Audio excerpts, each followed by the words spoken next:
Nah, workers, sekarang gue sama Mas Uut udah ada di ruang kerjanya Mas Uut nih.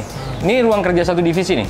Dua divisi HRGA sama divisi General Service. Nah, kita mau tahu nggak mejanya Mas Uut yang mana? Yuk, kita ke sana yuk.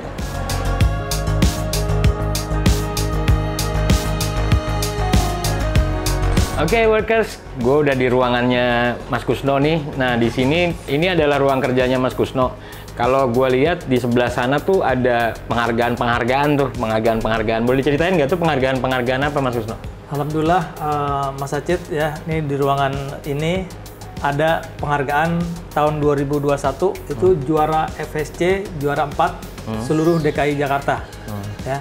Kemudian yang kedua itu penghargaan juga dari gubernur, ya, kita pencapaiannya juara 1 tingkat apartemen seluruh DKI Jakarta dari 106 gedung, gitu. Terus juga penghargaan juara FSC, yaitu ada dari Damkar itu juara 1 juga, FSC juga 2023. Jadi 2021 juara 4. 2023 jadi kenaikan terus ya? Alhamdulillah naik terus. Emang apa sih yang dilombain kalau di penghargaan itu? Lomba ini dikategorikan ada 4 ya. Ini tim IRT APAR, kemudian tim hidran, tim rescue atau penyelamatan, dan tim P3K. Jadi semua tim ini dilombakan menurut standar kecepatan efisiensi waktu gitu.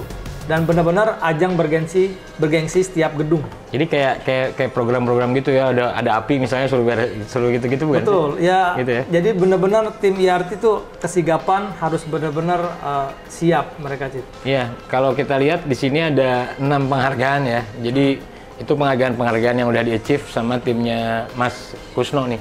Nah, Bro, tim lo sendiri di divisi lo ada berapa orang, Bro? Lo membawahi berapa orang? Dari tim saya membawahi itu GS section head itu ada 3, Mas Acit. Ya, GS section head khusus buat security dan parkir, ya. Kemudian GS khusus buat pest control dan cleaning service. Nah, satu lagi GS section headnya ini saya nih khusus bidang HSE. Gitu. Berarti under lo sendiri ada berapa orang? Under gue sendiri tuh ada 2. Ada 2 admin GS General Service dan GS staff. Oke. Gitu. Nah, kalau dari pekerjaan lo sendiri nih, Mas Kusno, lo tuh ada berhubungan sama tenan juga gak sih dalam hal pekerjaan? Ada, pastinya ada. Jadi dalam hal tenan ini, misal nih, kesiapan untuk tim IRT kita nih, kalau di akhir tahun biasanya saya ada acara itu namanya fire drill evacuation atau general evakuasi yang mengharuskan setiap tenan dilibatkan untuk latihan evakuasi. Jika keadaan darurat, ya tenan itu benar-benar wajib turun, gitu. Sejauh mana sih si tenan itu harus tahu tentang kewajibannya dia kalau ketika terjadi bencana kebakaran ya? Iya. Sejauh mana kita sebelumnya sosialisasi dulu, Mas Acit. Kita panggil nih setiap perwakilan tenan, ya kita undang. Ya, misalkan tenan A nih katakanlah ada 50 anggota atau 50 karyawan. Nah, satu orang ini paling nggak ditunjuk untuk perwakilan dari setiap tenan office. Kita undang, kita sosialisasi yang mewajibkan ya setiap gedung. Kalau keadaan darurat, misalkan kebakaran, ya ataupun huru-hara, wajib mengevakuasi seluruh tenan tanpa kecuali. Gitu. Jadi memang disosialisasikan dulu terus dicoba ya? Betul, betul, gitu. Supaya mereka tahu ketika terjadi bencana harus seperti apa ya? Yes, gitu. Nah, ketika lo bekerja, suka dukanya sebagai seorang fire safety manager apa sih, Bro? Suka dukanya, sebenarnya kalau dibilang sih banyak. Ya. Dari dukanya dulu deh. Dukanya itu kalau kita, katakanlah saya memberitahu nih tentang kecelakaan kerja, gitu kan, atau tentang kehati-hatian dalam bekerja. Ada aja tuh orang yang nggak mau dengerin. Nggak mau dengerin itu merasa cuek. Tapi saya kasih tahu lagi, saya edukasi, pendekatan humanis, gitu kan. Jangan sampai kecelakaan kerja merugikan kalian sendiri. Kalau udah merugikan, nanti efeknya keluarga imbasnya lah. Ini ya, betul. yang akan menanggung ya. Yes, juga betul. Ya. Kalau sukanya itu sebenarnya di sini apa ya, timnya enak, ya, terus support banget. Kemudian PM-nya juga oke, timnya juga sudah saya latih oke. Ya sebenarnya banyak sukanya sih di sini. Jadi benar-benar full support mengenai safety gitu. Karena memang standar gedungnya juga mungkin memang safety-nya tinggi ya. Jadi ya supportnya juga apa emang harusnya semuanya begitu di semua gedung? Kalau untuk standar safety ini wajib tinggi ya. Kenapa? Karena kalau dibilang kalau safety-nya itu bagus, pasti banyak properti banyak komplain. Investasi, pasti investasi ke kita gitu.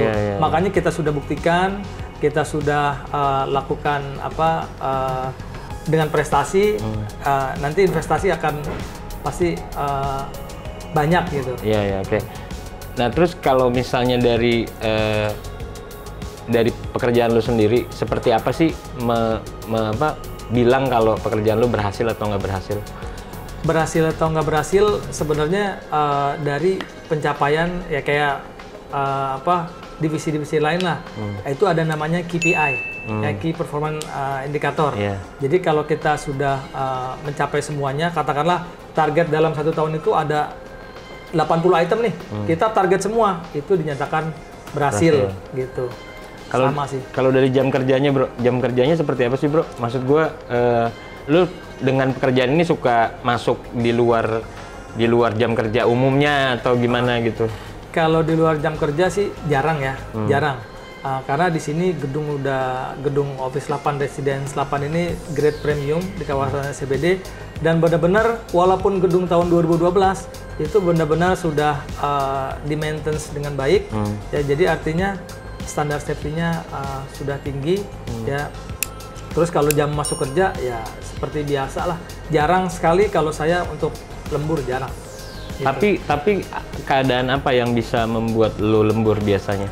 Keadaan lembur itu paling itu inisiatif saya aja nih, Mas Acit. Ya katakanlah kalau kerja lagi padat gitu kan, banyak kerjaan, ya inisiatif aja. Masuk di hari Sabtu, yang sambil ngerapin file gitu. Karena HSE itu bukan lapangan aja, karena admin juga wajib. Karena di sini benar-benar audit tuh banyak banget. Tertib admin yes, juga ya? tertib admin juga. Gitu. Nah, selama ini pernah nggak sih lu ada pengalaman yang memang memorable gitu terkait sama pekerjaan lu bro?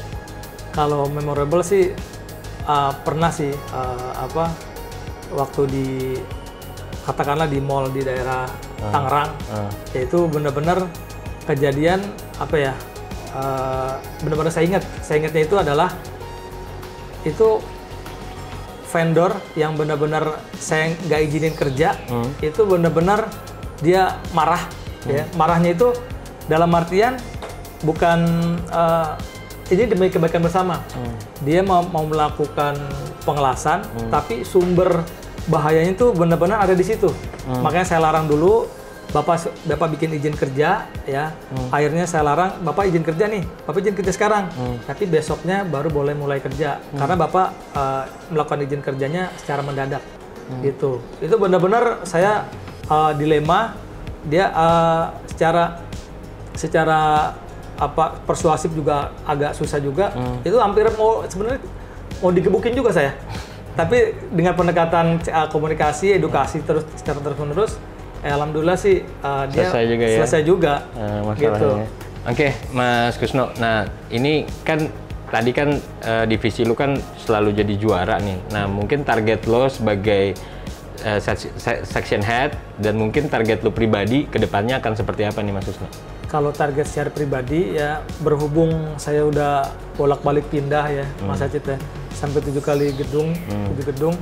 Kayaknya di sini tempat yang benar-benar paling enak buat kerja. Target pribadi paling tinggal mengukir prestasi aja sih. Nah, mengukir prestasi tahun ini target itu juara umum, juara FSC ya, benar-benar saya targetin tuh. Gitu aja sih paling. Kalau pribadi, lu mau cari kantor lagi enggak lah ya? Enggak. takut ketahuan juga ya. Oke, teman-teman kalau mau tahu lebih banyak lagi tentang Mas Kusno, kita boleh tetap tulis pertanyaan di komentar, nanti Mas Kusno gue minta tolong jawab juga bisa loh. Thank you Workers. Langsung dapat kerja di Workerspedia. Bye.